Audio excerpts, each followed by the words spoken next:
Miss ಮಾಡಿಬಿಡ್ರಿ. ಯಾಕಂದರೆ ನಿಮಗೆ ಕೆಲಸ ಇದ್ದೇ ಇರ್ತದೆ, ಹಬ್ಬ ಹರಿದಿನಗಳ ಫಂಕ್ಷನ್ಗಳು ಇದ್ದೇ ಇರ್ತದೆ. ಆದರೆ ಹಬ್ಬದ ಇಲ್ಲ ಫಂಕ್ಷನ್ಗಳ ದಿವಸ ನಿಮ್ಮ ಮನೆಯಲ್ಲಿ ಇಲ್ಲ ನಿಮ್ಮ ವೈಯಕ್ತಿಕ ಜೀವಿತದಲ್ಲಿ ಏನಾದರೂ ಸಂಭವಿಸಿದರೆ ಫಂಕ್ಷನ್ಗೆ ಹೋಗ್ತೀರಾ? ಹಲೋ, ನಿಮ್ಗೇನೋ ಆಯಿತು, ನಿಮ್ಮ ಕುಟುಂಬದಲ್ಲಿ ಯಾರಿಗೋ ಏನೋ ಆಯಿತು, ನೀವು ಆ ದಿನ ಫಂಕ್ಷನ್ಗೆ ಅಟೆಂಡ್ ಮಾಡ್ತೀರಾ ಇಲ್ಲ ಆಸ್ಪತ್ರೆಗೆ ಹೋಗ್ತೀರಾ? ಅದಕ್ಕೆ ಪ್ರತಿ ಸೋಮವಾರ ಒಂದು ಟೈಮ್ ಟೇಬಲ್ ನಿಮ್ಮ ಜೀವಮಾನದಲ್ಲಿ ಒಂದು ಸೋಮವಾರ ಒಂದು ಫುಲ್ ಸ್ಟಾಪ್ ಇಡ್ರಿ. ನಾನು ಎಲ್ಲೂ ಹೋಗೋದಿಲ್ಲ, ಎಂಥ ಫಂಕ್ಷನ್ ಬಂದರೂ ಇಲ್ಲ. ನನಗೆ ನೋಡ್ರಿ, ಎಂಥ ಫಂಕ್ಷನ್ ಬಂದರು, ಯಾವ ಹಬ್ಬ ಹರಿದಿನಗಳು ಬಂದರು, ಸೋಮವಾರ ಡಿವೈನಿಂದ ಬಂದಿದ್ದೇ ಉದ್ದೇಶ ಅದೇ. ನಾನು ಡಿವೈನ್ಗೆ ಹೋಗಿದ್ದ ಉದ್ದೇಶನೇ ಅಷ್ಟೇ. ಸೋಮವಾರ ನಾನು ಬರೋದಿಲ್ಲ. 5ನೇ ವಾರದಲ್ಲಿ ಆ ಸೋಮವಾರ ನಾನು ಪ್ರೇಯರ್ ಮಾಡಿ ಬರುವಾಗಲೇ ಆಕ್ಸಿಡೆಂಟ್ ಆಗಿದ್ದು. ಸೈತಾನ್ ತುಂಬ ಚೆನ್ನಾಗಿ ಗೊತ್ತು, ಇವನ್ನ ಮುಗಿಸಿದರೆ ಎಲ್ಲ ಮುಗಿಯುತ್ತೆ, ನಾವು ತುಂಬ ಜಾಲಿಯಾಗಿರ್ಬೋದು ಅಂತೇಳಿ. ಆದರೆ ಸೈತಾನಿಗೆ ಜೀವವನ್ನು ಮುಟ್ಲಿಕ್ಕೆ ಶಕ್ತಿ ಇಲ್ಲ. ಏಟ್ ಮಾಡ್ಬೋದು, ಎಲ್ಲ ತೊಂದರೆ ಕೊಡ್ಬೋದು, ಆದರೆ ಜೀವವನ್ನು ಮುಟ್ಲಿಕ್ಕೆ ದೇವನು ಅದಕ್ಕೆ ಅಧಿಕಾರ ಕೊಟ್ಟಿಲ್ಲ. Praise Lord, hallelujah, hallelujah, hallelujah, hallelujah. ಆದರೆ ದುರಾತ್ಮದೊಂದಿಗೆ ಇದ್ದಲ್ಲಿ ಸತ್ತೋಗ್ತಾನೆ. ಅದಕ್ಕಾಗಿ ದೇವನ ವಾಕ್ಯ ಹೇಳ್ತದೆ, ಓದಿ ವಾಕ್ಯ. ದೇವರು ಕೊಡುವ ಜೀವಕ್ಕೆ ಹೊರತಾಗಿದ್ದಾರೆ, ಲಜ್ಜೆಗೆಟ್ಟವರಾಗಿ ದುರಿಚ್ಛೆಗಳಿಗೆ ಮಾರು ಹೋಗಿದ್ದಾರೆ. ಲಜ್ಜೆಗೆಟ್ಟವರಾಗಿ ದುರಿಚ್ಛೆಗೆ ಅವರು ಮಾರಿ ಹೋಗಿದ್ದಾರೆ. ಅಶುದ್ಧ ಕಾರ್ಯಗಳಲ್ಲೇ ನಿರತರಾಗಿದ್ದಾರೆ. ಕ್ರಿಸ್ತ ಯೇಸುವಿನಿಂದ ನೀವು ಇಂಥದ್ದೇನನ್ನು ಕಲಿಯಲಿಲ್ಲ. ಕ್ರಿಸ್ತ ಯೇಸುವಿನಿಂದ ನೀವು ಇಂಥದ್ದೇನು ಕಲಿಯಲಿಲ್ಲ. ಎಂಥದ್ದು? ಪರಿಶುದ್ಧತೆ ಹಾಗೂ ಪ್ರಾಮಾಣಿಕತೆ ಹಾಗೂ ನಿಮ್ಮ ಜೀವಮಾನ ಇಡೀ ಈ ಲೋಕದಲ್ಲೂ ಹಾಗೂ ಮರುಲೋಕದಲ್ಲಿ. ಮುಖ್ಯ ತಿಳ್ಕೊಳ್ರಿ, ಅನೇಕ ಮಾನ ಸತ್ತ ಮೇಲೆ ಏನಾಗ್ತದೆ, ನಾವು ಹುಟ್ಟಿದ್ದೇವೆ ಅಷ್ಟೇ, ಹುಟ್ಟಿದ ಮೇಲೆ ಈ ಲೋಕದಲ್ಲಿ ಒಂದು ಯಾತ್ರಿಕನಾಗಿ ನಾವು ಬಂದಿದ್ದೇವೆ, ನೆಂಟರಾಗಿ ಬಂದಿದ್ದೇವೆ. ನಾವು ಹುಟ್ಟಿದಂಥ ಜನ ಸಾಯಲೇಬೇಕು. ಸತ್ತ ಮೇಲೆ ನಾನು ಎಲ್ಲಿ ಹೋಗಬೇಕು, ಏನು ಮಾಡಬೇಕು, ಏನಾಗ್ತೇವೆ, ಇದು ತುಂಬ ಮುಖ್ಯವಾದದ್ದು. ಅದಕ್ಕಾಗಿಯೇ ಕ್ರೈಸ್ತ ಧರ್ಮದಲ್ಲಿ ಹುಟ್ಟಿದ ಒಂದು ಮನುಷ್ಯ ಸಾಯುವಷ್ಟರಲ್ಲಿ ಅವನು ನಿತ್ಯ ಜೀವಕ್ಕೆ ಅವನು ಕಾಲಿಡುವಂಥ ಒಂದು ಎಲ್ಲ ಸಿದ್ಧತೆಯನ್ನು ಮಾಡುವಂಥದ್ದೇ ಚರ್ಚ್. ಎಲ್ಲ ಸಿದ್ಧತೆಯನ್ನು, ಯಾವ ಸಿದ್ಧತೆ? ಹುಟ್ಟಿದ ಮನುಷ್ಯ ಸತ್ತ ಮೇಲೆ ಅವನ ಸಿದ್ಧತೆ. ಅವನು ಸತ್ತ ಮೇಲೆ ಎಲ್ಲಿ ಹೋಗ್ತಾನೆ, ಎಲ್ಲಿ ಹೋಗಬೇಕು, ಈ ಸಿದ್ಧತೆಯೇ ಈ ಕಾರ್ಯಗಳು. ಆರಾಧನೆ, ಉಪವಾಸ, ಪ್ರಾರ್ಥನೆ, ಧ್ಯಾನಕೂಟಗಳು ಎಲ್ಲವೂ. ಅದಕ್ಕಾಗಿ ಪ್ರಿಯ ಸಹೋದರ, ಪ್ರಿಯ ಸಹೋದರಿಯರೇ, ನೀವು ಸೋಮವಾರ ಮಿಸ್ ಮಾಡಬೇಡ್ರಿ. ದೇವನ ಸಮಯ ಇದ್ದಾಗ ಪ್ರಾರ್ಥಿಸ್ರಿ, ಬೈಬಲ್ ತಗೊಳ್ರಿ. 1 kg ಮಾಂಸನೇ 600 ರೂಪಾಯಿ, 680 ಏನೋ, 680 ಕರೆಕ್ಟ್, 680. ಈಗ 700. ನಾನು 700 ಕೊಡಲ್ಲ, 650 ರೂಪಾಯಿ ಕೊಟ್ಟೆ ನಾನು.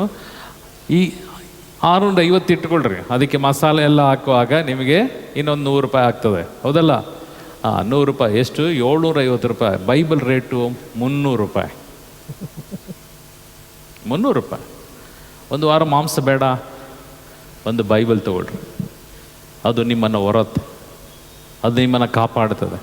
ಆಕ್ಸಿಡೆಂಟ್ ಆಗುವಾಗ ನನ್ನ ಬೆನ್ನಲ್ಲಿ ಇದೇ ಬ್ಯಾಗ್, ಎಲ್ಲಿ ನಾನು ತರ್ತೀನಿ ಅದೇ ಬ್ಯಾಗ್, ಇದೇ ಬೈಬಲ್, ಇದೇ ಕ್ರಾಸ್, ಇದೇ ಜಪ್ಸರ ನನ್ನ ಬೆನ್ನಲ್ಲಿದ್ದದಕ್ಕಾಗಿ ದೇವನು ಮುಂದೆ ಹೋಗಕ್ಕೆ ಬಿಡಲಿಲ್ಲ. ಮುಂದೆ ಹೋಗಿದರೆ ನಂದು ಬಾಡಿ ಪೀಸ್ ಆಗಿರೋದು. ಮುಂದೆ ಹೋಗ್ಲಿಕ್ಕೆ ದೇವರು ಬಿಡಲಿಲ್ಲ. ನನ್ನ ಬೆನ್ನಿಂದೆ ನನ್ನ ಮೇಲೆ ಬೈಬಲ್ ಇತ್ತು. ನನ್ನ ಮೇಲೆ ಇದ್ದಂಥ ಈ ಬೈಬಲ್ ನನ್ನನ್ನು ಅವತ್ತು ಕಾಪಾಡಿತು. ದಿನಂಪ್ರತಿ ನಾನು ಬೈಬಲನ್ನು ಹೊರ್ತಿದ್ದೆ. ಆ ಆಕ್ಸಿಡೆಂಟ್ ಆಗುವಾಗ ಬೈಬಲ್ ನನ್ನನ್ನು ಹೊರ್ತು.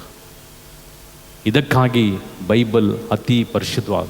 ಇದು ಹಿಂದೂಗಳ ತಪ್ಪು ಕಲ್ಪನೆಯನ್ನು ತೆಗೆದುಹಾಕಿ ಈ ಬೈಬಲ್ ನಮ್ಮನೆಗೆ ತಂದರೆ ಯಾರಿಗೂ ದರಿದ್ರ ಇಲ್ಲ. ಎಷ್ಟೋ ಜನ ಸುಟ್ಟಾಗ್ತಾರೆ, ಇಡಬಾರ್ದು ಅಂತ ಹೇಳಿದ್ದಾರೆ. ನೋ, ಈ ಬೈಬಲ್ ದೇವನ ಆಶೀರ್ವಾದ. ಇದು ನಮ್ಮೆಲ್ಲರಿಗೂ ಜೀವನದ ಒಂದು ದೊಡ್ಡ ಒಂದು ಅದ್ಭುತಕರವಾದಂಥ ಬದುಕಿಗೆ ಯೇಸು ಕ್ರಿಸ್ತನು ಕೊಟ್ಟಂಥ ನಿಮ್ಮ ಲೈಫ್ ಡೈರಿ. ಹಿಂಗೆ ಜೀವಿಸಬೇಕೆಂಬುದಾಗಿ ನಿಮ್ಮ ಪ್ರತಿಯೊಬ್ಬರ ಕೈಯಲ್ಲಿ ಕೊಡುವಂಥ ಸುವಾರ್ತೆ. ಅದಕ್ಕಾಗಿ ಈ ಸುವಾರ್ತೆಗಾಗಿಯೇ ಯೇಸು ಕ್ರಿಸ್ತನು ಈ ಲೋಕಕ್ಕೆ ಬಂದದ್ದು. ಲೂಕನ ಸುವಾರ್ತೆ 2ನೇ ಅಧ್ಯಾಯಕ್ಕೆ ತಿರುಗಿಸ್ಬಿಡ್ರಿ. ಲೂಕನ ಸುವಾರ್ತೆ 2ನೇ ಅಧ್ಯಾಯ ವಾಕ್ಯ 8ರಿಂದ ಓದಿ.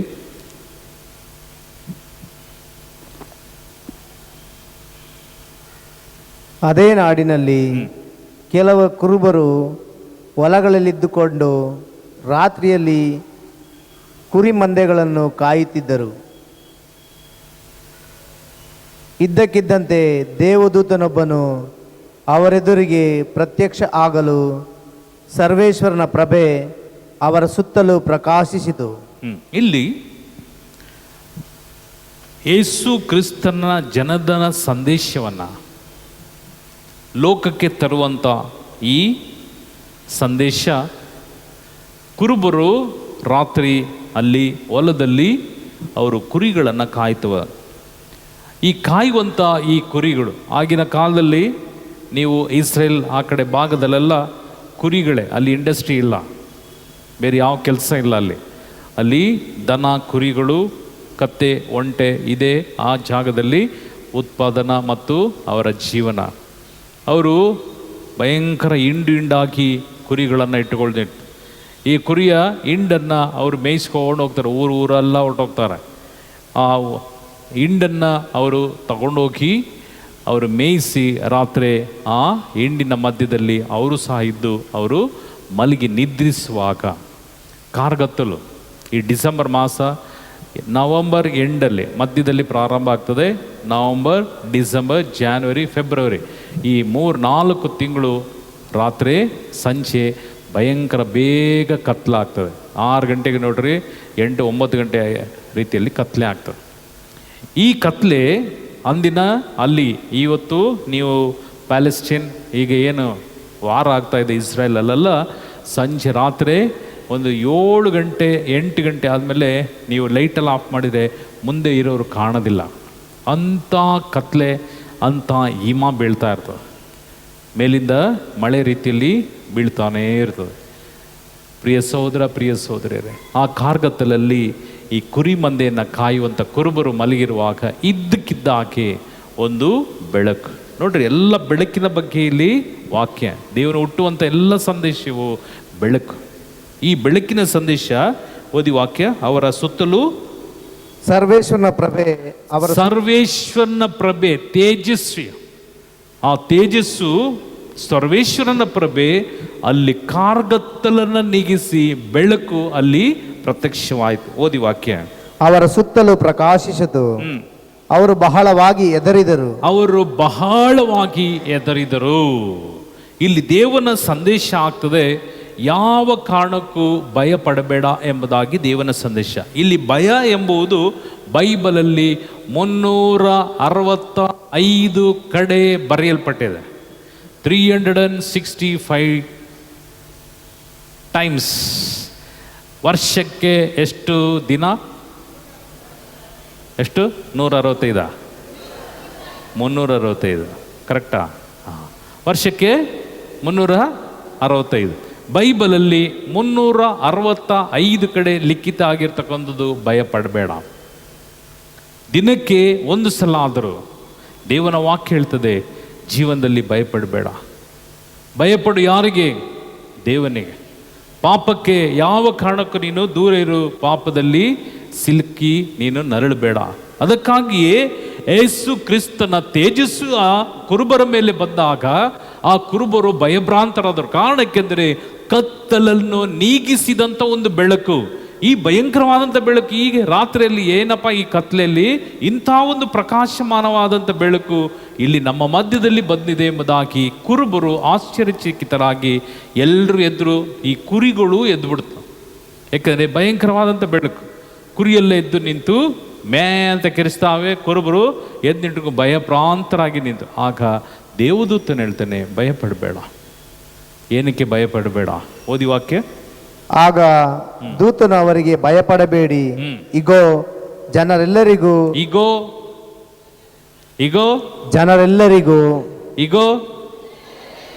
ನಾವೆಲ್ಲ ಯಾರಾಗಿದ್ದಾರೆ? ಜನರು. ಇಲ್ಲಿ ಬ್ರಾಹ್ಮಣ ಬರಲಿಲ್ಲ, ಲಿಂಗಾಯತರು ಬರಲಿಲ್ಲ, ಗೌಡ್ರು ಬರಲಿಲ್ಲ, ಕುರುಬರು ಬರಲಿಲ್ಲ, ಒಕ್ಕಲಿಗ ಬರಲಿಲ್ಲ, SC ಬರಲಿಲ್ಲ, ST ಬರಲಿಲ್ಲ, ಮುಸ್ಲಿಂ ಬರಲಿಲ್ಲ, ಪಾರ್ಸಿ ಬರಲಿಲ್ಲ, ಕ್ರೈಸ್ತರಿಲ್ಲ. ಜನರು. ಅರ್ಥ ಆಗ್ತಾ ಇದೆಯಾ? ಹಲೋ. ಯೇಸು ಕ್ರಿಸ್ತನು ಬಂದದ್ದು ಜನರಿಗಾಗಿ, ಜನರಿಗಾಗಿ. ಆಗ ನಮ್ಮ ಅಧಿಕಾರ ಏನು? ಯಾರ ಕಾರಣಕ್ಕೆ ಯಾರಾದರೂ ಕೇಳಿದ್ರು ಯೇಸು ಕ್ರಿಸ್ತ ಚರ್ಚಿಗೆ ಹೋಗ್ಬಿಟ್ರಿ, ಯಾಕೆ ಹೋಗ್ಬಾರ್ದು? ನನ್ನ ದೇವನು ಯೇಸು ಬಂದದ್ದು ನನಗಾಗಿ. ಇದು ಬೈಬಲಲ್ಲಿ ಬರೆಯಲ್ಪಟ್ಟಿದೆ. ಜನರಿಗಾಗಿ ಯೇಸು ಬಂದದ್ದು, ಜನರಿಗಾಗಿ. ಯೇಸು ಬಂದದ್ದು ಒಂದು ಧರ್ಮಕ್ಕಾಗಿ ಅಲ್ಲ, ಧರ್ಮ ಪ್ರಚಾರಕ್ಕಾಗಿ ಅಲ್ಲ. ಯೇಸು ಬಂದದ್ದು ಪ್ರತಿಯೊಂದು ಮಾನವನಿಗಾಗಿ. ಯೇಸು ಈ ಜಗತ್ತಿಗೆ ಬಂದದ್ದು. ಓದಿ ವಾಕ್ಯ. ಇಗೋ ಜನರೆಲ್ಲರಿಗೂ ಪರಮಾನಂದವನ್ನ ತರುವ ಶುಭ ಸಂದೇಶವನ್ನ ನಿಮಗೆ ತಿಳಿಸುತ್ತೇನೆ. ನಿಮಗೆ ತಿಳಿಸುವುದಕ್ಕಾಗಿ ಯೇಸು ಬಂದದ್ದು. Praise the lord. Hallelujah, hallelujah, hallelujah, hallelujah. ಈ ಶುಭ ಸಂದೇಶ ಏನು ಅಂತ ಹೇಳಿದ್ರೆ, ನಿತ್ಯ ಜೀವ, ಅಮೃತದ ಜೀವ. ಈ ಅಮೃತದ ಜೀವನ ಬೇರೆ ಯಾರಿಂದಲೂ ಸಾಧ್ಯ ಇಲ್ಲ. ಯೇಸು ಕ್ರಿಸ್ತನಿಂದಲೇ ನಮಗೆ ಅಮರತ್ವದ ಜೀವನ. ಓದಿ ಬ್ರದರ್ ವಾಕ್ಯ, ಮುಂದಿನ ವಾಕ್ಯ. ನಿಮಗೆ ತಿಳಿಸುತ್ತೇನೆ, ಅದೇನೆಂದರೆ ಹಿಂದೆ ದಾವೀದನ ಊರಿನಲ್ಲಿ ನಿಮಗೋಸ್ಕರ. ಯಾರಿಗೋಸ್ಕರ? ನಿಮಗೋಸ್ಕರ. ಯಾರಿಗೋಸ್ಕರ? ಪಕ್ಕದಲ್ಲಿರೋರು ಕೈ ಹಿಡಿದು ಹೇಳ್ರಿ. ನಿಮಗೋಸ್ಕರ. ಯೇಸು ಈ ಲೋಕದಲ್ಲಿ ಬಂದದ್ದು ಎಲ್ಲ ಕಷ್ಟವನ್ನ ದುಃಖವನ್ನ ಕಣ್ಣೀರನ್ನ ನೀಗಿಸುವುದಕ್ಕಾಗಿ ನಿತ್ಯ ಜೀವವನ್ನ ಕೊಡುವುದಕ್ಕಾಗಿ ನಿಮಗೋಸ್ಕರ ಯೇಸು ಲೋಕಕ್ಕೆ ಬಂದದ್ದು. ಒಂದು ಸೆಕೆಂಡ್ ಕೊಡ್ರಿ ಅವ್ರಿಗೆ. ನಗಾಡ್ಕೊಂಡು ಕೊಡ್ರಿ. ಅದನ್ನು ತುಂಬ ದುಃಖವಾಗಿ ಕೊಡ್ತಾ ಇದ್ದೀರಿ. Okay, praise the lord. Hallelujah, hallelujah. ಹಾಗಾದರೆ ಯೇಸು ಕ್ರಿಸ್ತನು ನಮ್ಮೆಲ್ಲರಿಗಾಗಿ, ನಮ್ಮ ರಕ್ಷಣೆಗಾಗಿ ಯೇಸು ಕ್ರಿಸ್ತನ ಈ ಧರೆಗೆ ಬಂದಂಥ ಯೇಸು ಏನು ಮಾಡ್ತಾರೆ? ಓದಿ ವಾಕ್ಯ. ನಿಮಗೋಸ್ಕರ ಲೋಕೋದ್ಧಾರಕ ಜನಿಸಿದ್ದಾರೆ, ಅವರೇ ಪ್ರಭು ಕ್ರಿಸ್ತ. ಇಗೋ ನಿಮಗೊಂದು ಸೂಚನೆ, ಆ ಶಿಶುವನ್ನು ಬಟ್ಟೆಯಲ್ಲಿ ಸುತ್ತಿ ಗೋದಲಿಯೊಂದರಲ್ಲಿ ಮಲಗಿಸಿರುವುದನ್ನು ಕಾಣುವಿರಿ ಎಂದನು. ತಕ್ಷಣವೇ ಆ ದೂತನ ಸಂಗಡ ಸ್ವರ್ಗದ ದೂತ ಪರಿವಾರವೊಂದು ಕಾಣಿಸಿಕೊಂಡಿತು.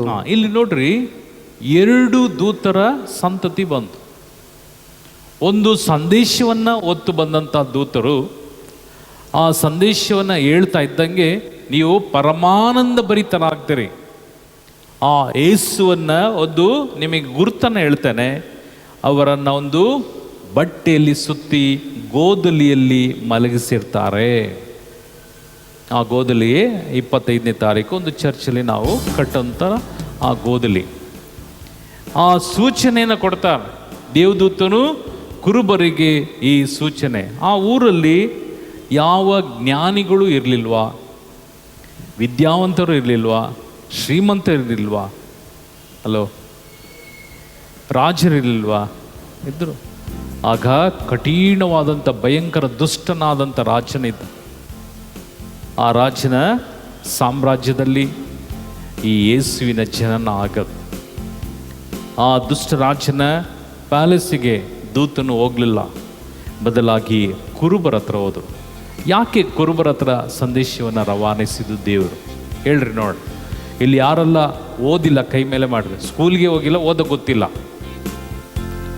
1 2 3 4 5 6 ನಾಚಿಕೆ ಪಡ್ಬೇಡ್ರಿ, ನೀವು ಭಾಗ್ಯವಂತರು.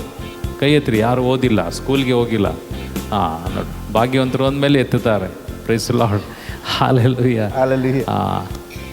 ಈ ಕುರುಬರು, ಓದಿಲ್ಲದೆ ಇರೋರು, ಏನೇ ಹೇಳಿದ್ರು ನಂಬುವಂಥ ಜನ. ಓದಿರೋರು ಹೇಳ್ರಿ, ಏನು ಬುರುಡೆ ಬಿಡ್ತೀಯಲ್ವ, ಏನು ಬುರುಡೆ, ಏನು ಸುಳ್ಳು ಹೇಳ್ತೀಯಲ್ವಾ ಅಂತ ಹೇಳ್ತಾರೆ. ಬುದ್ಧಿವಂತರ ಹತ್ರ, ವಿದ್ಯಾವಂತರ ಹತ್ರ ಏನನ್ನು ಮುಚ್ಚಿಡಲಿಕ್ಕೆ, ಸುಳ್ಳು ಹೇಳಲಿಕ್ಕೆ ಸಾಧ್ಯ ಇಲ್ಲ. ಆದರೆ ಈ ಇದ್ದಕ್ಕಿದ್ದಾಕೆ ಇದ್ದಿದ್ದನ್ನೇ ಹೇಳುವುದನ್ನು ಏನು ಹೇಳಿದ್ರು ನಂಬುವಂಥ ಒಂದು ಜನವೇ ಅವಿದ್ಯಾವಂತರು. ಅವಿದ್ಯಾವಂತರು. ಅವ್ರು ಏನು ಹೇಳಿದ್ರು ಕೇಳ್ಕೊಳ್ತಾರೆ. ಅದಕ್ಕೆ ಕುರುಬರ ಬಳಿಯಲ್ಲಿ ದೂತರು ಹೋಗಿದ್ರು. ಕುರುಬರಿಗೆ ಸಂದೇಶ ಕೊಟ್ಟದ್ದು ಇದಕ್ಕಾಗಿ ದೇವನು ಪ್ಯಾಲೇಸ್ಗೆ ಕಳಿಸ್ಲಿಲ್ಲ, ಅರಮನೆಗೆ ಹೋಗಲಿಲ್ಲ, ಹಾಗೂ ವಿದ್ಯಾವಂತರು, ಧರ್ಮಶಾಸ್ತ್ರಿಗಳು, ವೇದ ಪಂಡಿತರ ಥರ ಹೋಗಲಿಲ್ಲ. ಕುರುಬರ ಬಳಿಗೆ ಈ ದೂತರು ಹೋಗಿ ಸಂದೇಶವನ್ನು ಕೊಟ್ಟದ್ದು. ಏನು ಸಂದೇಶ? ಈ ಯೇಸು ಲೋಕಕ್ಕೆ ನಮ್ಮೆಲ್ಲರಿಗಾಗಿ ಜನಿಸಿದ್ದಾನೆ ಎಂಬುದಾಗಿ ಸಂದೇಶ ಹೇಳಿದ ಕೂಡಲೇ ಅಲ್ಲಿಂದ ಮೇಲಿಂದ ಒಂದು ಪರಿವಾರ, ದೊಡ್ಡ ಒಂದು ಪರಿವಾರ ಬಂದು ಈ ನಿಂತಂಥ ಈ ತೇಜಸ್ಸು ಬೆಳಕಿನ ಸುತ್ತಲೂ ಅವರು ಬಂದು ನಿಂತ್ಕೊಂಡ್ರು.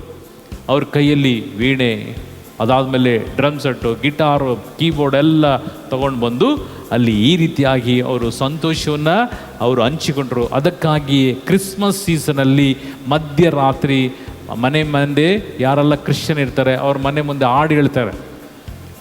ಕೇಳಿದ್ದೀರಾ? ಈಗ ಯಾರು ಬರ್ತಾರೇನೋ ಗೊತ್ತಿಲ್ಲ ನನಗೆ. ಈಗೆಲ್ಲ ಡೇ ಟೈಮು 9 ಗಂಟೆ 10 ಗಂಟೆಗೆ. ರಾತ್ರಿ ನಾವು ಚಿಕ್ಕವರಾಗಿದ್ದಾಗೆಲ್ಲ ರಾತ್ರಿ ಬರೋರು 1 ಗಂಟೆ 2 ಗಂಟೆ 3 ಗಂಟೆ 4 ಗಂಟೆ 5 ಗಂಟೆಗೆಲ್ಲ ಬಂದು ಹಾಡು ಹೇಳಿ ಹೋಗೋರು. ಯಾಕೆ ಅಂತ ಹೇಳಿದರೆ ಕಾರಣ ಇದು. ಓದಿ ಬ್ರದರ್ ವಾಕ್ಯ.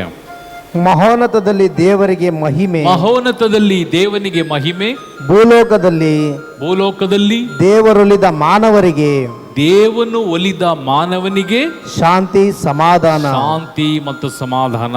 Price the Lord. Praise the lord. Hallelujah, hallelujah, hallelujah, hallelujah. ಎರಡನೇ ದೂತರು ಬಂದು ಸಂದೇಶವನ್ನು ಕೊಟ್ಟದ್ದು, ಮಹೋನ್ನತದಲ್ಲಿ ದೇವನಿಗೆ ಮಹಿಮೆ, ಭೂಲೋಕದಲ್ಲಿ ದೇವನು ಒಲಿದ ಮಾನವನಿಗೆ ಸಮಾಧಾನ. ಅದಕ್ಕಾಗಿಯೇ ಯಾರಲ್ಲಿ ದೇವನು ಒಲಿತಾನೋ ಅಂಥವರಿಗೆ ಮಾತ್ರವೇ ಸಮಾಧಾನ. ಯಾರಿಗೆ ದೇವನ ಆ ಪರಿಶುದ್ಧತೆ ಯಾವ ರೀತಿಯಲ್ಲಿ ನಾವು ಪ್ರಾರ್ಥಿಸ್ತೇವೋ ಅಂಥವನಿಗೆ ಮಾತ್ರವೇ ಭೂಮಿಯಲ್ಲಿ ದೇವನ ಪರಿಪೂರ್ಣವಾದಂಥ ಶಕ್ತಿಯು ಮತ್ತು ಅಭಿಷೇಕ. ಅದಕ್ಕಾಗಿ ನಮ್ಮ ಹತ್ರ ಯಾವ ಕಾರಣಕ್ಕೂ ಮಾಟವಾಗಲಿ, ಮಂತ್ರವಾಗಲಿ, ಕಟ್ಟು ಶೂನ್ಯ ಮಾಯೆಗಳು, ಬ್ಲ್ಯಾಕ್ ಮ್ಯಾಜಿಕ್ಕೋ, ಯಾವ ದುರಾತ್ಮ ಶಕ್ತಿಯೋ ನಮ್ಮ ಬಳಿಗೆ ಬರಲಿಕ್ಕೆ ಸಾಧ್ಯ ಇಲ್ಲ. ಏಕೆಂದರೆ ದೇವನು ಒಲಿದ ಮಾನವನಿಗೆ, ದೇವನ ಆಶ್ರಯದಲ್ಲಿರುವಂಥ ಮಾನವನಿಗೆ, ದೇವನ ಪರಿಪೂರ್ಣವಾದಂಥ ಸಂದೇಶದಲ್ಲಿ ನಮ್ಮನ್ನೇ ತೊಡಗಿಸಿಕೊಂಡಂಥ, ದೇವನ ವಾಕ್ಯವನ್ನು ಮೆಲುಕು ಹಾಕುವಂಥ, ದೇವನ ಸಂದೇಶದಲ್ಲಿ ದಿನಂಪ್ರತಿ ನಾವು ದಾನ ಧರ್ಮಗಳು ಹಾಗೂ ನನ್ನ ಕೈಯಲ್ಲಾದಂಥ ತ್ಯಾಗವನ್ನು ಮಾಡುವಾಗ ದೇವನು ನಿಮ್ಮಲ್ಲಿ ಸದಾಕಾಲ ಜೀವಿಸುವಂಥ ದೇವನಾಗಿರ್ತಾನೆ. ಸದಾಕಾಲ ನಿಮ್ಮೊಂದಿಗೆ ಕೇಳುವಂಥ ಕಾರ್ಯವನ್ನು ದೇವನು ಅನುಗ್ರಹಿಸಲಿಕ್ಕಿದ್ದಾನೆ. ಒಂದು ಹೇಳ್ತೀನಿ, ನಾನು ನಿಮ್ಮ ಮುಂದೆ ನಿಂತಿದ್ದೇನೆ, ಈ ವಾಕ್ಯಗಳನ್ನು ಸಾರುವಾಗ ನನಗೆ ಯಾವ ವಿಧವಾದಂಥ ಟಯರ್ಡೂ ಇಲ್ಲ. ಬೆಳಗ್ಗಿಂದ ನೀವು ನಂಬ್ತಿರೋ ಬಿಡ್ತಿರೋ, ನಾನು 3 ಮಕ್ಕಳು ನಮ್ಮ ಮನೆಯಲ್ಲಿ ಪುಟ್ಟ ಮಕ್ಕಳಿದ್ದಾವೆ. ನನ್ನ ಹೆಂಡತಿ ಇಲ್ಲ, ತೀರೋಗ್ಯಾರ, ನಿಮ್ಮೆಲ್ರಿಗೂ ಗೊತ್ತು. ಆ 3 ಮಕ್ಕಳ ಬಾಣ್ತನ ನಾನೇ ಮಾಡ್ತಿರೋದು. ಒಂದು ಬಾಣ್ತಿಗೆ ಎಷ್ಟು ಕೆಲಸ ಇದೆ ಹೆಂಗಸರಿಗೆ ಗೊತ್ತು, ತಾಯಿಂದಿರು ಯಾರಿದ್ದಾರೆ ಎಲ್ರಿಗೂ ಗೊತ್ತು. ಎಲ್ಲರೂ ಕೇಳ್ತಾರೆ, ಯಾರಾದರೂ ಇದ್ದಾರಾ? ನಮ್ಮ ಪ್ರೇಯರ್ ಟೀಮ್ ಅವರು ಬಂದು ಸ್ವಲ್ಪ ಹೆಲ್ಪ್ ಮಾಡ್ತಾರೆ. ಅದಾದಮೇಲೆ ಕಸ ಎಲ್ಲ ಗುಡಿಸ್ತಾರೆ, ಒರೆಸ್ತಾರೆ, ಸ್ವಲ್ಪ ಪಾತ್ರೆ ತೊಳಿತಾರೆ. ಆದರೆ ನಾನು ಪಾತ್ರೆ ತೊಳಿತೇನೆ, ಬಟ್ಟೆ ಒಗಿತಾನೆ, ಅಡುಗೆ ಮಾಡ್ತೇನೆ, ಎಲ್ಲ ಮಾಡಿ ಪ್ರಾರ್ಥನೆ ಮಾಡಿ ನಿಮ್ಮ ಮುಂದೆ ಬಂದು ನಿಂತಿಯಾನೆ. ದೇವನ ವಾಕ್ಯ, ಅದಕ್ಕೆ ದೇವನ ವಾಕ್ಯ ಹೇಳ್ತದೆ, ದೇವನ ಆಶ್ರಯ ಯಾರಿಗಿದೆಯೋ ಅವನಿಗೆ ಏನು ಮಾಡಿದರೂ ಕಷ್ಟಗಳು ಗೊತ್ತಾಗೋದಿಲ್ಲ. ನಮ್ಮ ಜೊತೆ ದೇವರಿದ್ದಾರೆ. ದೇವನ ಪರಿಶುದ್ಧವಾದಂಥ ಸಾನ್ನಿಧ್ಯ ನಮ್ಮಲ್ಲಿರ್ತದೆ. ಯಾವ ಕಾರಣಕ್ಕೂ ನಾನು ಅದೇ ಹೆಂಗಸ್ರಿಗೆ ಹೇಳೋದು. ಹೆಂಗಸರೆಲ್ಲ ಹೇಳ್ತಾರೆ, ಅಯ್ಯೋ ಏನು ಬ್ರದರ್ ಅಡುಗೆ ಮಾಡಬೇಕು ಅಂತ. ಬನ್ನಿರಿ ನನ್ನ ಮುಂದೆ ನಿಂತ್ಕೊಳ್ರಿ. ಇವರು ಬಂದಿದ್ರು ಅವತ್ತು, ನಾನು ಮೀನು ಕ್ಲೀನ್ ಮಾಡ್ತಿದ್ದಾಗ ಬಂದರು. ನಾನು ಸಾಮಾನ್ಯ ಅಡುಗೆ ಮನೆಯವ್ರಿಗೂ ಯಾರಿಗೂ ಬರೋಕ್ಕೆ ಬಿಡಲ್ಲ. ಇವ್ರು ಹೆಂಗೋ ಬಂದ್ಬಿಟ್ರು ಒಳಗೆ. ನಾನು ಮೀನು ಕ್ಲೀನ್ ಮಾಡ್ತಿದ್ದೆ. 45 ನಿಮಿಷ ಟೈಮ್ ನೋಡಿಕೊಂಡು ನನ್ನ ಜೊತೆ ಬಂದು ನಿಂತ್ಕೊಳ್ರಿ. ಒಂದು ಅನ್ನ, ಒಂದು ಸಾಂಬಾರು, ಒಂದು ಪಲ್ಯ ಮಾಡಿ ತೋರಿಸ್ತಾನೆ. Correct 45 minutes. ಹಲೋ, ಒಬ್ಬರು ಹೇಳ್ಬೇಕು ಸೊಂಟನ ಹಿಡ್ಕೊಂಡು ಅಯ್ಯೋ ಏನು ಕೆಲಸ ಬರ್ದಾರ ಇದೆ, ಕೆಲಸ ಇದೆ, ಇಲ್ಲ ಅಂತಿಲ್ಲ, ಭಯಂಕರ ಕೆಲಸ ಇದೆ. ಬಟ್ ಎಲ್ಲವೂ ನಿಮ್ಮ ಮನಸ್ಸೇ, ಎಲ್ಲದಕ್ಕೂ ನಿಮ್ಮ ಮನಸ್ಸು ಕಾರಣ. ಆ ಮನಸ್ಸು ಬಿಗಿಯಾಗಿದ್ದರೆ ಅದು ಕೆಲಸ ಎಂಬುದಾಗಿ ಹೇಳಬಾರ್ದು. ಅದು ನನ್ನ ಸೇವೆ, ನನ್ನ ಕುಟುಂಬಕ್ಕೆ ಅದು ನನ್ನ ಸೇವೆಯ ಮನೋಭಾವನೆಯಲ್ಲಿ ಬನ್ನಿರಿ. ಎಲ್ಲವೂ ದೇವರು ನಿಮ್ಮೊಂದಿಗೆ ಸಹಾಯ ಮಾಡ್ತಾರೆ. ದೇವನ ವಾಕ್ಯ ಅದಕ್ಕಾಗಿ ನಿಮಗೆ ಸಂತೋಷದ ಒಂದು ಸುದ್ದಿನ ತರ್ತಾನೆ. ಯಾವ ಸುದ್ದಿನ? ದೇವನ ವಾಕ್ಯ ನಿಮ್ಮಲ್ಲಿದ್ದರೆ, ದೇವನ ಪರಿಶುದ್ಧವಾದಂಥ ಈ ತ್ಯಾಗದ ಮನೋಭಾವ ನಮ್ಮಲ್ಲಿದ್ದರೆ, ಈ ಅಯ್ಯೋ ಅನ್ನೋದು ಬಿಟ್ಟು ಸೇವೆಯ, ಅದಕ್ಕಾಗಿ ಯೇಸು ಈ ಲೋಕಕ್ಕೆ ಬಂದದ್ದು ನಾನು ಸೇವೆ ಮಾಡಲು ಬಂದಿದ್ದೇನೆ ಎಂಬುದಾಗಿ, ಸೇವೆ ಮಾಡಿಸಿಕೊಳ್ಳಲಲ್ಲ, ಸೇವೆ ಮಾಡಲಿಕ್ಕಾಗಿ. Praise lord. Hallelujah. Hallelujah. Hallelujah. Hallelujah. Hallelujah. Hallelujah. Hallelujah. ದೇವನು ನಮ್ಮೆಲ್ಲರನ್ನ ಆಶೀರ್ವದಿಸಿ. ಓದಿ ಮುಂದಿನ ವಾಕ್ಯ ಓದಿ. ದೇವದೂತರು ಸ್ವರ್ಗಕ್ಕೆ ಹಿಂದಿರುಗಿದ ಮೇಲೆ ಕುರುಬರು, ಬನ್ನಿ ಸರ್ವೇಶ್ವರ ನಮಗೆ ತಿಳಿಸಿದ ಘಟನೆಯನ್ನು ನೋಡಲು ಈಗಲೇ ಬೆತ್ಲೆಹೇಮಿಗೆ ಹೋಗೋಣ ಎಂದು ಒಬ್ಬರಿಗೆ ಒಬ್ಬರು ಹೇಳಿಕೊಂಡರು. ಇಲ್ಲಿ ದೇವರು ನಿಮಗೆ ಸಂದೇಶವನ್ನು ತಿಳಿಸಿ. ಈ ಆಲಯಕ್ಕೆ ಯಾರೋ ಹೇಳಿದರು, ಹೋಗ್ರಿ ಒಳ್ಳೇದಾಗ್ತದೆ, ನಿಮಗೆ 100% ಒಳ್ಳೇದಾಗ್ತದೆ. ಅಲ್ಲಿ ನಿಮಗೆ ಸಂದೇಶ ದೇವನು ತಿಳಿಸಿದ ಕೂಡಲೇ, ಆ ಕುರುಬರಿಗೆ ಆ ದೇವನ ಸಂದೇಶ ಕೊಟ್ಟ ಕೂಡಲೇ ಅವರು ಯಾವ ಕಾರಣಕ್ಕೂ ಲೇಟ್ ಮಾಡಲಿಲ್ಲ. ಬೆಳಗ್ಗೆ ಹೋಗೋಣ ಹೇಳಲಿಲ್ಲ, ಅದೇ ರಾತ್ರಿ ಆ ಕ್ಷಣವೇ ಕುರಿಯನ್ನು ಬಿಟ್ಟು ಅವರು ಏಸು ಎಲ್ಲಿ ಹುಟ್ಟಿದ್ದಾನೆ ಎಂಬುದಾಗಿ ನೋಡಲು ಹೋದರು. ಅದೇ ರೀತಿಯಲ್ಲಿ ಪ್ರಿಯ ಸಹೋದರ, ಪ್ರಿಯ ಸಹೋದರಿಯೇ, ನೀವು ಇವತ್ತು ನನಗೆ ಈ ರೋಗ ಗುಣ ಆಯಿತು, ದೆವ್ವ ಬಿಟ್ಟು ಹೋಯಿತು, ಮಾಟಗಳು ಸರಿಯಾಯಿತು, ನನ್ನ ಲೈಫ್ ಸ್ವಲ್ಪ ಪರವಾಗಿಲ್ಲ, ನಾನು ಈಗ ಸ್ವಲ್ಪ ಸ್ಟಡಿಯಾಗಿದ್ದೀನಿ ಅಂತೇಳಿ ಏಸು ಕ್ರಿಸ್ತನನ್ನು ಸುವಾರ್ತೆಯನ್ನು ಬಿಡಬೇಡ್ರಿ. ಪ್ರತಿ ಸೋಮವಾರ ಇಲ್ಲಿ ಫ್ರೀ ನಿಮಗೆ ಚೇರ್ ಹಾಕಿ, ಲೈಟ್ ಹಾಕಿ, ಸೆಕೆ ಆದರೆ ಫ್ಯಾನ್ ಹಾಕಿ ಕೂರಿಸಿ ನಾವು ಇಲ್ಲಿ ನಿಮ್ಮ ಮುಂದೆ ನಮಗೆ ಕಷ್ಟನೋ, ದುಃಖನೋ, ವೇದನೆಯೋ, ಸಂಕಟವೋ, ನೋವೋ ಏನೇ ಇದ್ದರೂ ತ್ಯಾಗದ ಒಂದಿಗೆ ನಿಮ್ಮ ಮುಂದೆ ನಿಂತು ದೇವನ ಸುವಾರ್ತೆಯನ್ನು ಸಾರುವಾಗ ಆ ಸುವಾರ್ತೆಯು ನಿಮಗೆ ಅಂತ್ಯಕಾಲದಲ್ಲಿ ಲೆಕ್ಕ ಕೇಳುವಂಥ ಸುವಾರ್ತೆ ಆಗಿರ್ತದೆ. ನೀವು ಯಾವುದು ಯಾವ ಕಾರಣಕ್ಕೂ ನೆಪ ಒಡ್ಡುವಂಥದ್ದು ಎಲ್ಲ. ದೇವನು ಹೇಳ್ತಾರೆ, ನೀನು ಅವತ್ತು ಚರ್ಚಿಗೆ ಕಳಿಸಿದ್ನಲ್ಲ, ಏತಕ್ಕಾಗಿ ಕಳಿಸಿದ್ದೆ? ನಿನ್ನ ಆತ್ಮ ಸಂರಕ್ಷಣೆಗಾಗಿ. ನೀನು ಇವತ್ತು ನರಕಕ್ಕೆ ಹೋಗ್ತೀನಿ ಎಂಬುದಾಗಿ ಆಗ ನಾನು ತಿಳಿಸಿದ್ದಕ್ಕಾಗಿಯೇ ನಿನ್ನ ಮನೆಯಲ್ಲಿ ಈ ಒಂದು ಸಂದರ್ಭ ಬಂದು ನೀನು ಚರ್ಚಿಗೆ ಹೋಗಿದ್ದು ಇದಕ್ಕಾಗಿಯೇ. ಅಲ್ಲಿ ಒಂದು ದಾಸರಿದ್ನಲ್ಲ, ಆ ದಾಸನನ್ನು 365 ದಿವಸವನ್ನು ನಾನು ಫ್ರೀ ಮಾಡಿ ಕಳಿಸಿದ್ದು ಇದಕ್ಕಾಗಿ ಎಂಬುದಾಗಿ ಲೆಕ್ಕ ಒಪ್ಪಿಸುವಂಥ ದಿನ ಇರ್ತದೆ. ಅದಕ್ಕಾಗಿ ನಮ್ಮ ಒಂದು ಈ ತ್ಯಾಗ ನಿಮ್ಮೆಲ್ಲರ ಸಂರಕ್ಷಣೆ, ಯೇಸುವಿನ ತ್ಯಾಗ ನಮ್ಮ ಸಂರಕ್ಷಣೆ. ನಾವು ಒಂದು ಮಾಡುವಂಥ ಈ ದಿನಗಳಲ್ಲಿ ತ್ಯಾಗ ಮಾಡಿ ನಿಮ್ಮ ಮುಂದೆ ನಿಂತು ವಾಕ್ಯವನ್ನು ಬೋಧಿಸುವಾಗ ಈ ಒಂದು ತ್ಯಾಗಕ್ಕೆ ನೀವು ಲೆಕ್ಕ ಕೊಡಬೇಕು.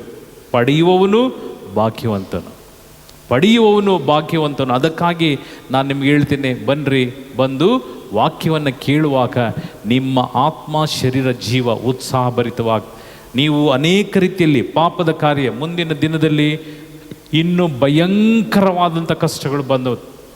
ಅಕ್ಕಿ ಬೆಲೆ, ಅಕ್ಕಿ, ಯಾಕೆಂದರೆ ನಾನೇ ರೇಷನೆಲ್ಲ ತರ್ತೇನೆ. 1070 ರೂಪಾಯಿಗೆ ಒಂದು ಚೂಡಿ ರೈಸ್ ತರ್ತಾ ಇದೆ ನಾನು. ಈಗ 1850 ರೂಪಾಯಿ. ಮುಂದಿನ ತಿಂಗಳು, ಮುಂದಿನ ದಿನಗಳಲ್ಲಿ ಅದು 2500 ಆಗಬಹುದು. ಅಂಗಡಿಯವ್ರು ಹೇಳ್ತಾ ಇದ್ರು, ಸಾರ್ ನೆಕ್ಸ್ಟ್ ಈ ಕಮ್ಮಿ ರೇಟಿಗೆ ಸಿಗಲ್ಲ ಸಾರ್, ಕಮ್ಮಿ ರೇಟ್ ಅಂತ 1800 ಕಮ್ಮಿ ಅಂತ 2200 ರೂಪಾಯಿಗೆ ಆಗ್ಬೋದು. ಪ್ರಿಯ ಸಹೋದರ, ಒಂದು ಅಕ್ಕಿ ಬೆಲೆ ಇಷ್ಟು ರೇಟ್ ಆದರೆ ಬೇರೆ ಎಲ್ಲ ದಿನಸಿಗಳು ಎಷ್ಟು ಮಟ್ಟಕ್ಕೆ ಏರ್ಬೋದು ಯೋಚನೆ ಮಾಡಿ ನೋಡ್ರಿ. ಬಡತನದಲ್ಲಿ ಇರ್ತಕ್ಕಂಥ ಜನ ಯಾವ ರೀತಿ ಊಟ ಮಾಡ್ತಾರೆ. ದುಡಿದು ಕಮ್ಮಿ ಸಂಬಳ, ಖರ್ಚು ಜಾಸ್ತಿ ಇರುವಂಥ ಕುಟುಂಬಗಳು, ಮಕ್ಕಳು ಇರುವಂಥ ಕುಟುಂಬ, ಆ ಕುಟುಂಬದಲ್ಲಿ ಯಾರಾದರೂ ದುರಭ್ಯಾಸ ಇರೋರು, ಕುಡುಕರೋ, ಈ ಬೀಡಿ ಸಿಗರೇಟು ಅದೆಲ್ಲ ಅಭ್ಯಾಸ ಇರೋರ ಆ ಕುಟುಂಬದ ಗತಿ ಏನಾಗಬೇಕು? ಅದಕ್ಕಾಗಿ ಪ್ರಿಯ ಸಹೋದರ, ಪ್ರಿಯ ಸಹೋದರಿ, ದೇವನ ಸನ್ನಿಧಾನಕ್ಕೆ ಬನ್ನಿರಿ, ಮೊಣಕಾಲಕ್ಕೆ ಪ್ರಾರ್ಥಿಸ್ರಿ. ಎಲ್ಲ ಸಮಸ್ಯೆಗಳಿಗೂ ದೇವನು ನಮಗೆ ಪರಿಹಾರ ಕೊಡ್ತಾನೆ. ಪರಿಹಾರವೇ ನಿಮ್ಮ ತ್ಯಾಗ. ನೀವು ಪ್ರತಿ ಸೋಮವಾರ ತಪ್ಪದೆ ಬರುವಾಗ ನಾವು ನಿಮಗೆ ಆಹ್ವಾನಿಸುವಂಥದ್ದು ನಿಮ್ಮ ಒಂದು ಯೋಜನೆ, ನಿಮ್ಮ ಒಂದು ಕುಟುಂಬಕ್ಕೆ, ನಿಮ್ಮ ಒಂದು ಆತ್ಮಕ್ಕೆ. ನನಗಾಗಿ ಈ ಪ್ರಾರ್ಥನೆ ಇಲ್ಲ, ನನಗಾಗಿ ಪ್ರಾರ್ಥನೆ ಇಲ್ಲ, ನನಗಾಗಿ ನಾನು ತುಂಬಿಸ್ಕೊಂಡಿದ್ದೇನೆ, ನನ್ನ ಕೊಡ ತುಂಬೋಗಿದೆ, ನಾನು ಯಾವಾಗ ದೇವ್ರು ಕರೆದು ನಾನು ರೆಡಿ ಇದ್ದೇನೆ. ಆದರೆ ನಿಮಗಾಗಿ ನಿಮ್ಮ ಒಂದು ಪರಿಶುದ್ಧವಾದ ಜೀವನ ಪರಲೋಕದಲ್ಲಿ ನೀವು ದೇವನ ಸಾನ್ನಿಧ್ಯದಲ್ಲಿ ದೇವನೊಂದಿಗೆ ಆ ಕ್ರಿಸ್ತನನ್ನು ನೀವು ಸಹ ಸ್ತುತಿಸುವಂಥ ಸೌಭಾಗ್ಯವನ್ನು ದೇವನ ಅನುಗ್ರಹಿಸ್ತಿ ಎಂಬುದಾಗಿ ನಿಮ್ಮ ಮುಂದೆ ಈ ಒಂದು ಪ್ರಾರ್ಥನೆ ನಡೆಯುವಾಗ ಅದನ್ನು ಉಪಯೋಗಿಸಿಕೊಡ್ರಿ. ಅದು ದೇವನು ನಿಮಗೆ ಕೊಟ್ಟಂಥ ದೊಡ್ಡ ಒಂದು ಆಶೀರ್ವಾದ ಹಾಗೂ ಇದೊಂದು ಅದೃಷ್ಟವೇ ಸರಿ. ಅದಕ್ಕಾಗಿಯೇ ಯೇಸು ಕ್ರಿಸ್ತನು ಈ ಲೋಕಕ್ಕೆ ಬಂದದ್ದು. ಈ ಯೇಸುವನ್ನು ನಿಮ್ಮ ತುಂಬ ಹೃದಯದಿಂದ ಸ್ವೀಕರಿಸಿರಿ ಹಾಗೂ ಒಂದು ತ್ಯಾಗವನ್ನು ಹಾಗೂ ಈ ಡಿಸೆಂಬರ್ ಮಾಸ ಕ್ರಿಸ್ಮಸ್ ಬರುವಂಥ ಈ 25 ದಿನದಲ್ಲಿ ಒಂದು ತ್ಯಾಗವನ್ನು ಮಾಡಲಿಕ್ಕೆ ಒಂದು ಚಿಕ್ಕ ಹೋಮ್ವರ್ಕನ್ನು ಕೊಡ್ತೇನೆ. ಮಾಡ್ತೀರಾ? ಬೈಬಲ್ ಇದ್ದರೆ ಮಾತ್ರ ಹೋಮ್ವರ್ಕ್, ಬೈಬಲ್ ಇಲ್ಲ ಅಂದರೆ ಹೋಮ್ವರ್ಕ್ ಇಲ್ಲ. ಬೈಬಲ್ ಇರೋರು ಕೈ ಮೇಲೆ ಮಾಡಿರಿ. ಯಾರ ಹತ್ರ ಎಲ್ಲ ಬೈಬಲ್ ಇದೆ? ಇಲ್ಲದೆ ಇರೋರು ದೊಡ್ಡ ಚರ್ಚಲ್ಲಿ ಬೈಬಲ್ ಸಿಗ್ತದೆ, ತಗೊಳ್ರಿ. ದಿನಂಪ್ರತಿ ನೀವು ಬೆಳಗ್ಗೆಯೋ ಸಂಜೆಯೋ ನಿಮಗೆ ಕೆಲಸ ಎಲ್ಲ ಆದಮೇಲೆ ಒಂದು ನಿಯೋಗವನ್ನು ಇಟ್ಟುಕೊಳ್ರಿ. ನಿಯೋಗ ಅಂದರೆ ಏನು ಗೊತ್ತಾ? ನಿಯೋಗ ಅಂದರೆ ಏನು? ನಿಮ್ಮ ಏನಾದರೂ ಒಂದು ಬೇಡಿಕೆ, ಒಡಂಬಡಿಕೆ. ಸ್ವಾಮಿ ನನಗೊಂದು ಮನೆ ಇಲ್ಲ, ಮನೆ ಕೊಡಿ ಸ್ವಾಮಿ. ಸ್ವಾಮಿ ನನ್ನ ಗಂಡ ಕುಡುಕ, ಆ ಕುಡುಕತನದಿಂದ ಬಿಡುಗಡೆ ಮಾಡಿ ಸ್ವಾಮಿ. ಸ್ವಾಮಿ ನನ್ನ ಮಕ್ಕಳು ಸರಿಯಿಲ್ಲ, ನನ್ನ ಮಕ್ಕಳು ಹೇಳೋ ಮಾತು ಕೇಳಿಲ್ಲ, ಆ ಮಕ್ಕಳು ಸರಿಯಾಗಬೇಕು. ಸ್ವಾಮಿ ನನ್ನ ಗಂಡ ಇದು ಯಾವ ಕಾರಣಕ್ಕೂ ನಮ್ಮನ್ನು ಪ್ರೀತಿಸ್ತಾ ಇಲ್ಲ, ಅವನು ಯಾವುದೋ ಒಂದು ಪಾಪದಲ್ಲಿ ಬಿದ್ದು ಇನ್ನೊಂದು ಹೆಂಗಸು ಸಹವಾಸ ಮಾಡಿದ್ದಾನೆ ಸ್ವಾಮಿ, ಅಲ್ಲಿಂದ ನನಗೆ ಬಿಡುಗಡೆ ಕೊಡು. ಈ ರೀತಿಯಾಗಿ ಯಾವುದಾದ್ರೂ ಒಂದು ನಿಯೋಗಗಳನ್ನು ನೀವಿಟ್ಟು ಒಂದು 6 ನಿಯೋಗವನ್ನು ಇಟ್ಕೊಳ್ರಿ. ಅರ್ಥ ಆಗ್ತದ? 6 ನಿಯೋಗ ಇಟ್ಟು ನೀವು ಫಸ್ಟ್ ಡೇ ಒಂದು ಮತ್ತಾಯನ ಶುಭ ಸಂದೇಶ ಫುಲ್ ಒಂದು chapter first day. Second day same ನಿಯೋಗವನ್ನು ಹೇಳಿ ಸೆಕೆಂಡ್ ಡೇ 2ನೇ ಅಧ್ಯಾಯ ಫುಲ್. ಥರ್ಡ್ ಡೇ ಲೂಕನ ಸುವಾರ್ತೆ. ಫೋರ್ತ್ ಡೇ ಸೆಕೆಂಡ್ ಲೂಕನ ಸುವಾರ್ತೆ 2ನೇ ಅಧ್ಯಾಯ. ಫಿಫ್ತ್ ಡೇ 5ನೇ ತಾರೀಕು ನೀವು ಯೋಹಾನನ ಶುಭ ಸಂದೇಶ 1ನೇ ಅಧ್ಯಾಯ ವಾಕ್ಯ 1ರಿಂದ 18 ವಾಕ್ಯಗಳು.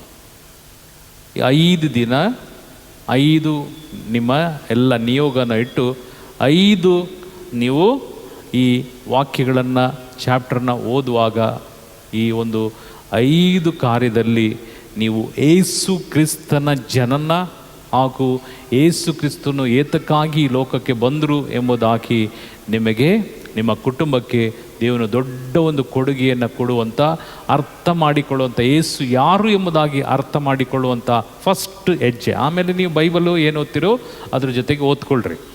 ಈ ನಿಯೋಗವನ್ನು ಇಟ್ಟು ನೀವು ಹೋಮ್ವರ್ಕ್ ಮಾಡಿರಿ. 25ನೇ ತಾರೀಕು ಆ ನಿಯೋಗವನ್ನು ಸ್ವಾಮಿಗೆ ಒಪ್ಪಿಸಿ, ಸ್ವಾಮಿ ಇದು ನಿನ್ನ ಪಾದಕ್ಕೆ ನನ್ನ ಎಲ್ಲ ನಿಯೋಗ ಇಟ್ಟಿದ್ದೇನೆ, ಇದನ್ನು ನೆರವೇರಿಸಿಕೊಡಿ ಎಂಬುದಾಗಿ ಹಬ್ಬದ ದಿವಸ ಅವರ ಜನನ ದಿವಸ ಎಲ್ಲ ಒಪ್ಪಿಸಿಕೊಡಿ. ನಿಮ್ಮ ನಿಯೋಗವು ಸರಿ ಆಗದಿದ್ದರೆ ಕೇಳ್ರಿ. ನಿಮ್ಮ ನಿಯೋಗ ಎಲ್ಲವೂ ದೇವನು ಎಲ್ಲವನ್ನು ಸರಿ ಮಾಡಿ ದೇವರು ನಿಮ್ಮನ್ನು ನಿಮ್ಮ ಕುಟುಂಬವನ್ನು ಮುಂಬರುವ 24ನೇ ವರ್ಷದ ಹೊಸ ವರ್ಷದಲ್ಲಿ ದೊಡ್ಡ ಒಂದು ಬದಲಾವಣೆಯನ್ನು ನಿಮ್ಮ ಜೀವಿತದಲ್ಲಿ ಮಾಡಲಿಕ್ಕಿದ್ದಾರೆ. ಅದಕ್ಕಾಗಿಯೇ ನಾವು ಬರುವ ವರ್ಷಗಳಲ್ಲಿ ತುಂಬ ಒಂದು ಧ್ಯಾನ ಕೂಟಗಳನ್ನು ಇಡಲಿಕ್ಕೆ ಪ್ಲ್ಯಾನ್ ಮಾಡಿದ್ದೇವೆ. ಅದಕ್ಕಾಗಿ ದೇವನ ಯಥೇಚ್ಛವಾದಂಥ ಆಶೀರ್ವಾದ, ಅದಕ್ಕಾಗಿ ಪ್ರಾರ್ಥಿಸ್ರಿ. ಮುಂಬರುವ ವರ್ಷಗಳಲ್ಲಿ ಏನು ಈ 3-4 ವರ್ಷ ಈ ಪ್ಯಾಂಡಮಿಕ್ ಬಂದಿತ್ತು, ಈ ಕೊರೋನಾ ಎಲ್ಲರನ್ನ ಹಾಳು ಮಾಡಿ ವಿಶ್ವಾಸವನ್ನು ಹದಗೆಡಿಸಿದಂಥ ಈ ಒಂದು ಕಾರ್ಯ ನಮ್ಮಿಂದ ತಪ್ಪಿ ಹೋಗಲಿ. 24 ನಮ್ಮ ಹೊಸ ವರ್ಷದಲ್ಲಿ ದೇವನು ನಮ್ಮೆಲ್ಲರನ್ನ ಇನ್ನು ಯಥೇಚ್ಛವಾಗಿ ಆಶೀರ್ವದಿಸಿ ಅನೇಕ ಆತ್ಮಗಳಿಗಾಗಿ ಶ್ರಮಿಸೋಣ, ಪ್ರಾರ್ಥಿಸೋಣ. ಇದಕ್ಕಾಗಿ ದೇವನು ನಮಗೆ ನೆರವಾಗಲಿ. ಅದಕ್ಕಾಗಿ ಪ್ರಾರ್ಥಿಸ್ರಿ. ಈ ಭಾನುವಾರ 2ನೇ ವಾರ ಉಪವಾಸ ಪ್ರಾರ್ಥನೆ ಇದೆ. ದಯವಿಟ್ಟು ನಮ್ಮ ಜೊತೆಯಲ್ಲಿ ಸೇರಿ ನೀವು ಯಾರು ಸೇವೆ ಮಾಡಲಿಕ್ಕಿದ್ದೀರೋ ದಯವಿಟ್ಟು ಉಪವಾಸ ಪ್ರಾರ್ಥನೆಗೆ ಬನ್ನಿರಿ. ದೇವರು ನಿಮ್ಮೆಲ್ಲರನ್ನ ಆಶೀರ್ವದಿಸಿ. ಹಾಗೂ ನಾವು ಮಧ್ಯಸ್ಥಿಕೆ ಟೀಮ್ ಅದನ್ನು ನಾವು ದೇವನ ಆಶೀರ್ವಾದದೊಂದಿಗೆ ಯಾರು ಈ ಮೀಟಿಂಗೆಲ್ಲ ಬರ್ತಾರೋ, ಯಾರು ನಮ್ಮ ಜೊತೆ ಸಕ್ರಿಯವಾಗಿರ್ತಾರೋ ಅಂಥವ್ರು ಮಾತ್ರವೇ ಈ ಮಧ್ಯಸ್ಥಿಗೆ ಮತ್ತು ಈ ಒಂದು ಪ್ರಾರ್ಥನೆಗಳಿಗೆ ಸೀಮಿತವಾದದ್ದು. ಬೇರೆ ಯಾವುದೇ ಕಾರಣಕ್ಕೆ ನಾವು ಇಷ್ಟು ವರ್ಷ ನಾವು ಮಾಡಿದಂಥ ಕಾರ್ಯವನ್ನು ಮಾಡಲಿಕ್ಕಿಲ್ಲ. ಯಾರು ಈ ಪ್ರೇಯರ್ಗೆ ಬರ್ತಾರೋ ಅಂದರೆ ಧ್ಯಾನಕ್ಕೆ, ಉಪವಾಸ ಪ್ರಾರ್ಥನೆಯಲ್ಲಿ ಅವತ್ತು ತೀರ್ಮಾನ ಮಾಡ್ತೀವಿ. ಚರ್ಚ್ಗಳಲ್ಲಿ ನಮ್ಮ ಪ್ರಾರ್ಥನೆ ನಮಗೆ 10 ಜನ ಸಿಕ್ಕಿದ್ರೆ ಸಾಕು. ಅದಕ್ಕಾಗಿ ಶ್ರಮಿಸೋರು ಒಂದು ದಿನ ಬಿಟ್ಟು ಒಂದು ವಾರ, ಒಂದು ದಿನ ಬಂದು 6 ತಿಂಗಳು 1 ವರ್ಷ ಬರದೆ ಅಂಥವ್ರು ಬೇಡ. ಕಾರಣಕ್ಕೆಂದರೆ ಅವರು ಮನೆಯಲ್ಲಿ ರೆಸ್ಟ್ ತಗೊಳ್ರಿ.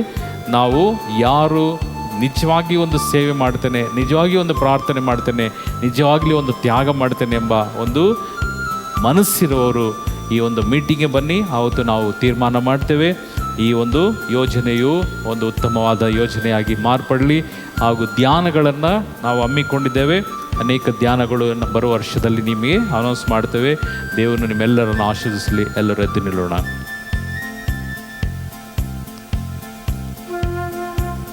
ಕಣ್ಣುಗಳನ್ನು ಮುಚ್ಚುತ್ತಾ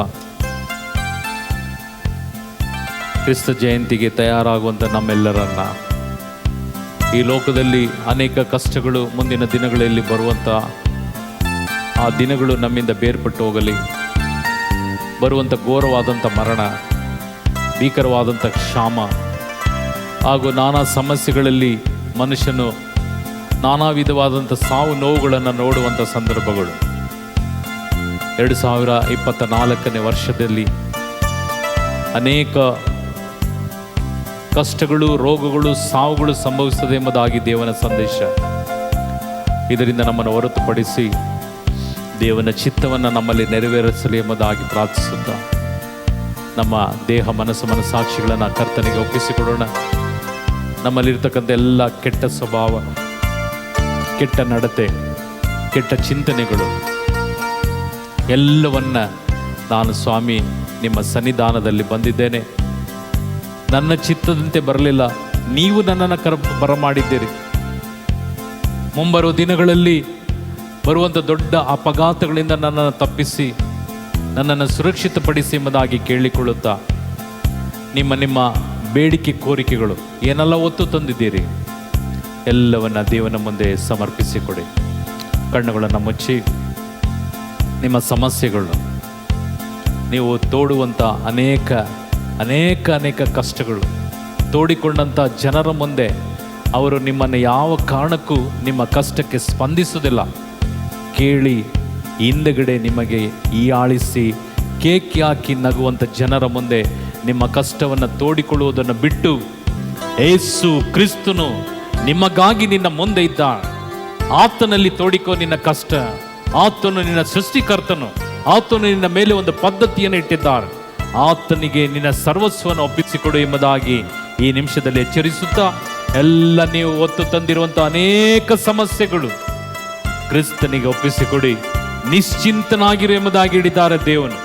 ಇದೋ ನಿನ್ನ ಭಾರವನ್ನ, ನಿನ್ನ ದುಃಖವನ್ನ ನನ್ನ ಹೆಗಲಿಗೆ ಒರೆಸು ಎಂಬುದಾಗಿ ಕೇಳಿಕೊಂಡಂಥ ದೇವನು. ಬೇರೆ ಯಾವ ದೇವರು ಇದನ್ನ ಹೇಳಲಿಲ್ಲ.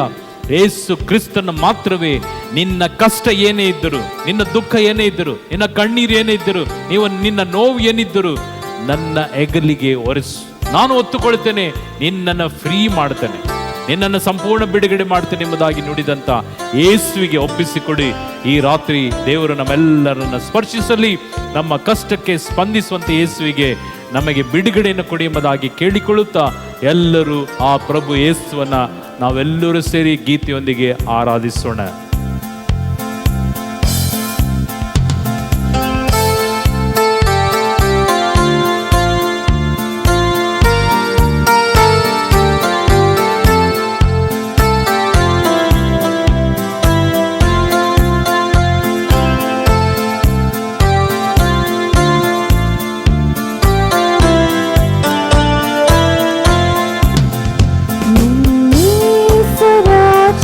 ಬರುವ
ದುಃಖಕರವು, ಯಾರ್ಯಾರು ಸಿಕ್ಕರ ಇಲ್ಲವೋ ಆ ದಿನವು ತುಂಬ ದುಃಖಕರವು. ನನ್ನೇಸು ರಾಜನು ಬರುವ ಆ ಸಂಖ್ಯದೊಡನೆ ನನ್ನನ್ನು ರಕ್ಷಿಸಲೇಸು. ನನ್ನ ರಾಜನಾಗಿ ಬರುವ ನನ್ನನ್ನು ರಕ್ಷಿಸಲೇಸು. ನನ್ನ ರಾಜನಾಗಿ ಬರುವ ರಾಜನು ಬರುವ ಆ ಸಂಖ್ಯದೊಡನೆ ನನ್ನನ್ನು ರಕ್ಷಿಸಲೇಸು. ನನ್ನ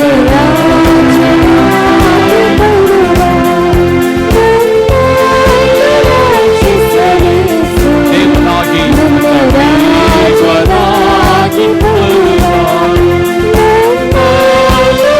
ರಕ್ಷಿಸಲೇಸು. ನನ್ನ ರಾಜನಾಗಿ ಬರುವ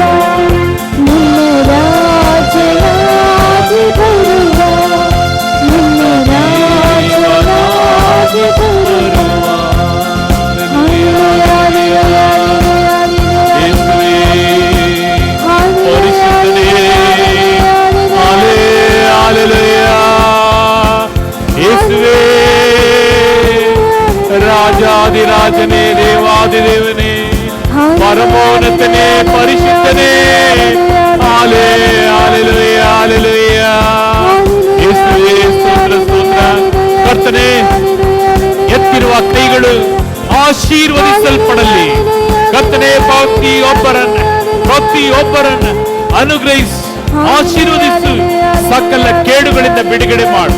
ನಿತ್ಯ ಪರಿಶುದ್ಧವಾದ ಪರಮೋನ್ನತವಾದಂತ ಉನ್ನತವಾದಂತ ಇದೋ ನಿನ್ನ ಪರಿಪೂರ್ಣವಾದಂತ ಶಕ್ತಿಯೊಂದಿಗೆ ಇದೋ ನಿತ್ಯ ಜೀವದ ಕಡೆಗೆ ನಡೆಯುವಂತೆ ನೀವು ಬಂದಂತ ಉದ್ದೇಶವು ನಮ್ಮೆಲ್ಲರಲ್ಲೂ ನೆರವೇರಿಸು.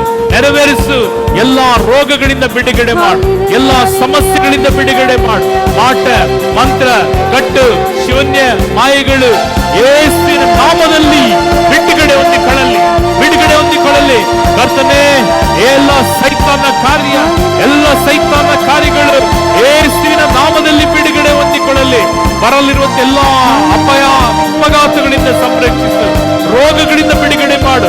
ಅದು ಕ್ಯಾನ್ಸರ್ ಆಗಿರಬಹುದು, ಅದು ಏಡ್ಸ್ ಆಗಿರಬಹುದು, ಇದು ಟ್ಯೂಮರ್ ಆಗಿರಬಹುದು, ತಲೆಗೆ ಸಂಬಂಧಪಟ್ಟ ರೋಗ, ಕಣ್ಣು, ಮೂಗು, ಬಾಯಿ, ಹಲ್ಲು ಹಾಗೂ ಗಂಟಲು ಹಾಗೂ ಕರ್ತನೆ ಕುತ್ತಿಗೆ ಹಾಗೂ ಕರ್ತನೆ ಸೊಂಟಕ್ಕೆ ಸಂಬಂಧಪಟ್ಟ ರೋಗ, ಹೊಟ್ಟೆಗೆ ಸಂಬಂಧಪಟ್ಟ ರೋಗ, ಎಲ್ಲ ಎಲುಬು, ಮಾಂಸ, ನರನಾಡಿಗಳು, ಕೀಲು ಮಚ್ಚೆಗಳು, ಇದೋ ಬ್ಲಡ್ ಶುಗರ್ಗಳು, ಇದೋ ಕರ್ತನೆ BP, sugar, thyroid, cholesterol, gastric ಹಾಗೂ ಪೈಲ್ಸ್ ರೋಗಗಳು, ಅಲರ್ಜಿ ರೋಗಗಳು ಯೇಸುವಿನ ನಾಮದಲ್ಲಿ ಗುಣ ಹೊಂದಿಕೊಳ್ಳಲಿ. ಕರ್ತನೆ ಬಂಜೆಯಾಗಿರುವಂತ ಮಕ್ಕಳಿಗೆ ಪುತ್ರ ಸಂತಾನದ ಭಾಗ್ಯವನ್ನು ಕರುಣಿಸು. ಅದಕ್ಕೆ ತಡೆಯಾಗಿರುತ್ತದೆ ಎಲ್ಲವನ್ನ ಬಂಧಿಸಿದ್ದೇನೆ ನಿನ್ನ ನಾಮದಲ್ಲಿ, ನಿನ್ನ ರಕ್ತದಲ್ಲಿ ಬಂಧಿಸಿದ್ದೇನೆ. ಕರ್ತನೆ ಸಾಲಗಳಿಂದ ಬಿಡುಗಡೆ ಮಾಡು. ಕೋರ್ಟ್ ವ್ಯಾಜ್ಯಗಳಿಂದ ಬಿಡುಗಡೆ ಮಾಡು. ಇದೋ ಕರ್ತನೆ ನಿನ್ನ ಕೃಪಾಶೀರ್ವಾದ. ಮನೆ ಇಲ್ಲದಂತ ಮಕ್ಕಳಿಗೆ ಮನೆಯನ್ನ ಕರ್ತನೆ, ಇದೋ ಗಂಡ ಹೆಂಡತಿಯ ಮಧ್ಯದಲ್ಲಿ ಬೇರ್ಪಡುವಂತ ವ್ಯಕ್ತಿಗಳಲ್ಲಿ ಒಂದು ಗೂಡಿಸುವಂತ ಕೃಪಾಶೀರ್ವಾದವನ್ನ ನಿನ್ನ ವಾಕ್ಯವೇ ತಿಳಿಯದಂತ ಮಕ್ಕಳಿಗೆ, ತಿಳಿಯದಂತ ಊರುಗಳು, ತಿಳಿಯದಂತ ದೇಶಗಳು ಯೇಸುವಿನ ಶುಭ ಸಂದೇಶ ಒಂದೊಂದು ಕಿವಿಗಳು ಕೇಳಲ್ಪಡಲಿ. ಸ್ವಾರ್ಥಿಯು ಸಾರಲ್ಪಡಲಿ.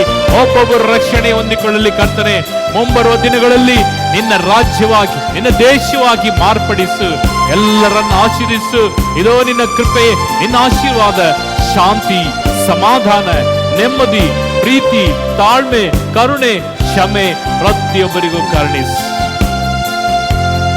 ರಕ್ಷಕನ ಹೆಸರಲ್ಲಿ ಈ ಪ್ರಾರ್ಥನೆ ಮುಗಿಸಿ ಮನೆಗೆ ಹೋಗುವಾಗ ಬಂದಿರುವಂತ ವಾಹನ, ಅದರ ಬಿಡಿಭಾಗ, ಅಕ್ಕಪಕ್ಕ ಹಿಂದೆ ಮುಂದೆ ಬರುವಂತ ಎಲ್ಲ ವಾಹನ, ಪ್ರಕೃತಿ ಎಲ್ಲವನ್ನ ಸಮರ್ಪಿಸುವಾಗ ಯಾವ ಅಪಾಯವೂ ಸಂಭವಿಸದಂತೆ ಸುರಕ್ಷಿತವಾಗಿ ಮನೆಯನ್ನು ತಲುಪುವಂತ ಹಾಗೂ ಈ ಆಲಯದಿಂದ ಒತ್ತು ಹೋಗುವಂತ ದೇವನ ಆಶೀರ್ವಾದ ಮನೆಯನ್ನು ತುಂಬಲಿ. ರಸ್ತೆಗಳು ಪರಿಶುದ್ಧಗೊಳ್ಳಲಿ. ಅಪಘಾತಗಳು ಸಂಭವಿಸದೇ ಇರಲಿ. ನಿನ್ನ ರಕ್ಷಣೆಯ ಆದಿಯಲ್ಲಿ ನಮ್ಮನ್ನು ಮುನ್ನಡೆಸು. ನಿಮ್ಮ ಪರಿಶುದ್ಧ ಸಾನ್ನಿಧ್ಯ ನಮ್ಮ ಹೃದಯದಲ್ಲಿ ಸದಾ ಕಾಲ ಇರಲಿ.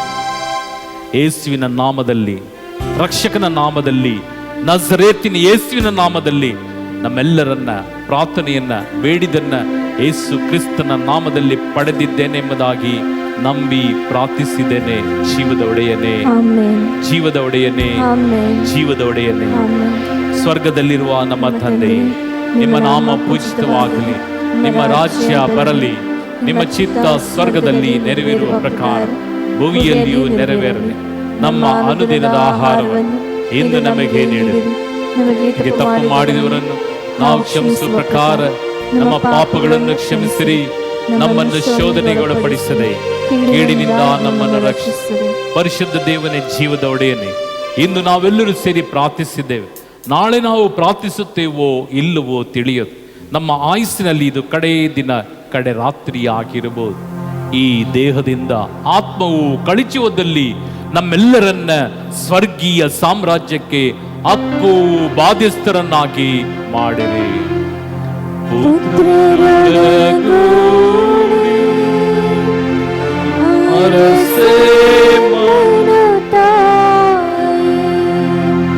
ಪವಿತ್ರ ಶಿಲ್ಬೆಯ ಗುರುತಿನ ಮೂಲಕ ನಮ್ಮ ವೈರಿಗಳಿಂದ ನಮ್ಮನ್ನು ರಕ್ಷಿಸಿರಿ. ನಮ್ಮ ಸರ್ವೇಶ್ವರ ಪಿತನ ಸುತನ ಪರಿಶುದ್ಧ ಆತ್ಮನ ನಾಮದಲ್ಲಿ